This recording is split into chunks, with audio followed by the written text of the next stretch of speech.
যাদের ফেসবুকে এরকম ওয়েটিং লিস্ট চলে এসেছে তারা খুব দ্রুতই কন্টেন্ট মনিটাইজেশন পেতে যাচ্ছে।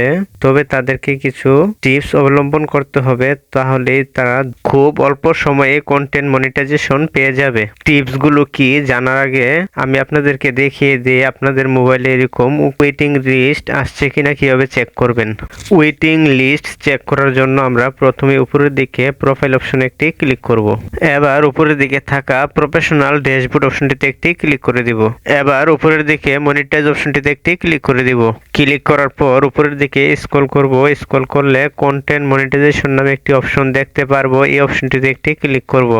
এবার আমরা দেখতে পারবো আমাদের মোবাইলে কন্টেন্ট মনিটাইজেশনের যে ওয়েটিং লিস্টটি আছে এটি চলে এসেছে। আমাদের মোবাইলে যদি এই ওয়েটিং লিস্টটি থাকে তাহলে আমরা খুব দ্রুতই কন্টেন্ট মনিটাইজেশন পাবো। তার জন্য আমাদেরকে কিছু কাজ করতে হবে। আমাদেরকে রেগুলারলি পোস্ট করতে হবে, short video, long video upload করতে হবে, কিছু স্টোরি ছাড়তে হবে এবং কিছু পোস্ট লেখালেখি সবগুলো মিলিয়ে একের পর এক ধারাবাহিকভাবে কাজ করতে হবে। অন্তত পক্ষে 1 মাস আমাদেরকে এভাবে কাজ করতে হবে, তাহলে আমরা কন্টেন্ট মনিটাইজেশন সেটআপটি পেয়ে যাব। ভিডিওটি ভালো লাগলে সাথেই থাকবেন। ধন্যবাদ।